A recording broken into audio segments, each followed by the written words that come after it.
One of the reasons that I like to think about the subjunctive is that it's a huge waste of time. It's really, really useful for avoiding errors and for anticipating and planning for things, and there are all kinds of benefits that can be realized from invoking the subjunctive, but it's also a huge waste of time. One of the things that people do habitually, and if you're a high C on the DISC system, if you're computational, analytical, if you like to build spreadsheets for everything, you'll do it more than other people will, but all people do this, is they will plan for things that never happen. And they'll do it, you know, habitually. They'll make all kinds of plans, and they'll have contingency plans, and they'll have backups for their contingency plans, and on and on and on and on. And they'll have, in their minds, they will create these enormous, elaborate architectures of planning for things that never happen. There's this possibility that my father is going to come and visit us 2 months from now, and so let's figure out what hotel he's going to stay at, and let's figure out a whole bunch of restaurants to go to. And, well, what if he doesn't really like Mexican. My dad loves Mexican food, but what if he doesn't like Mexican food? We better have some alternative restaurants so we can offer some other plans. And what if we can't get reservations? Maybe we should just go ahead and make reservations now. And people will do all this. They will go, and that's just a really simple example. Imagine like a business problem or something like that. They will go through all of these enormous, elaborate planning rituals, planning for things that may never happen. And all of that is a waste of time. It's 100% a waste of time. I mean, you know, if you know something's going to happen, and if you can plan productively, and if planning productively will make your life easier later, then absolutely, yes, go for it, do it. But most of the stuff that we plan for, most of the stuff that we anticipate, most of the stuff that we dread never happens. And so we invest all kinds of mental energy on things that we have no reason to think about at all. We have no reason to think about those things, because they'll never happen. And I think it's a failure of focus. My argument is that what you need to do is pursue your values. That's what you need to do all the time.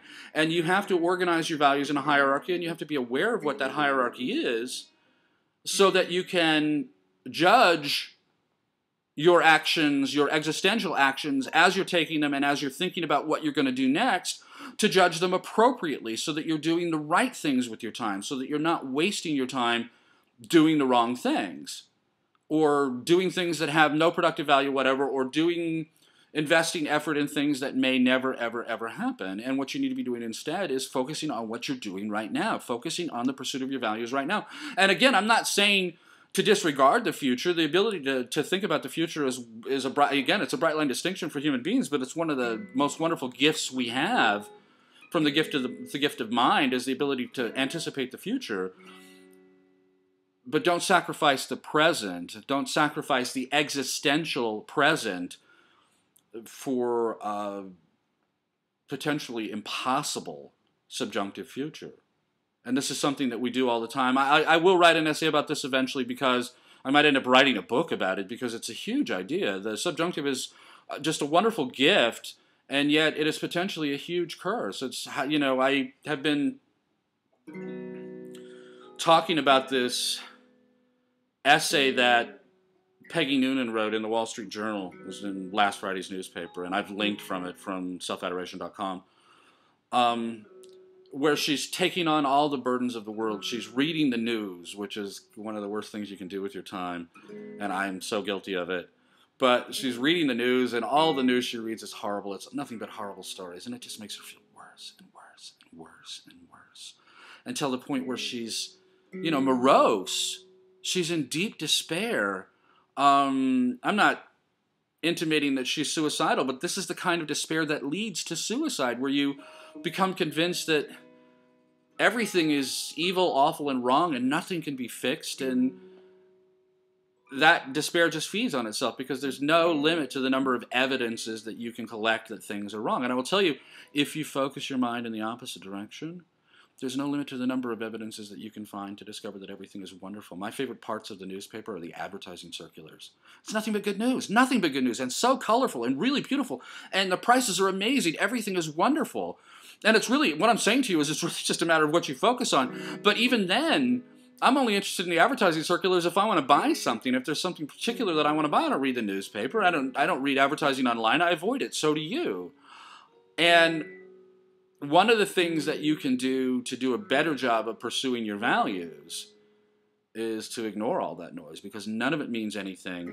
There's nothing that you're going to do about it anyway, and tomorrow there will be a whole new sheaf of bad news stories that are just as bad as today's bad news stories, and the day after that there'll be another set of new ones, and it's always new, and it's always the same, and it never matters anyway. It doesn't matter to you. I'm sorry for the people whose lives are being hurt, and that's a bad thing, but if you want for your life not to be hurt, the way that you will make your life, the way you will defend your life from all of the vicissitudes of life is by pursuing your own values, not by reading about other people's mistakes or failures or tragedies.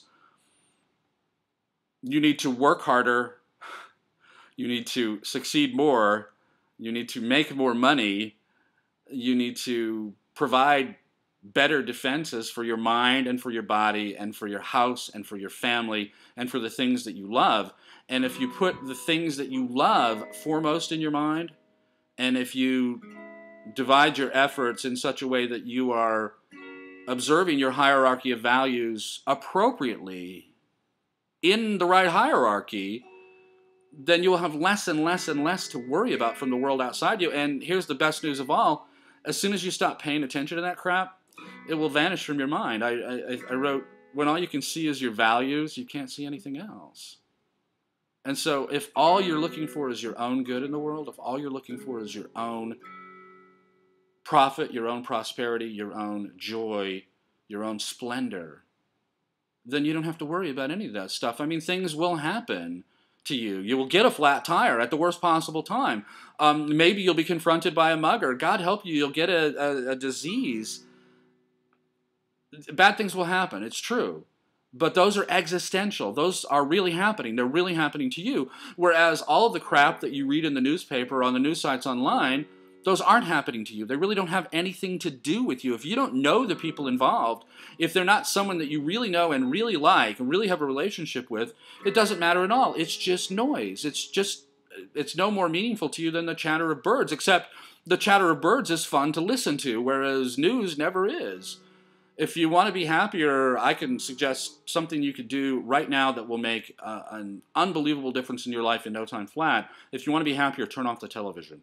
Turn off the news sites. Just stop looking at news sites online and just get on with your life. Pursue your own values. And if you find that you're bored, it means that you haven't focused your mind appropriately. You don't have enough to do. And so figure out what it is that you should be doing instead of trolling news sites for evidence of tragedy, because there's no limit to the evidences of tragedy, and you will not cure any of it by paying attention to it. You will just destroy your own attitude. And that's stupid. Stop doing that. I'm sure I have more to say about the subjunctive because it's an endless, endless topic, but I'll have to write it, and that's a big job for me, and I have big jobs on my plate anyway, so it may be a while before I get to it. I just wanted to address it. I want you thinking about it, and if you think productively about it, email me, because I'd like to hear what you have to say.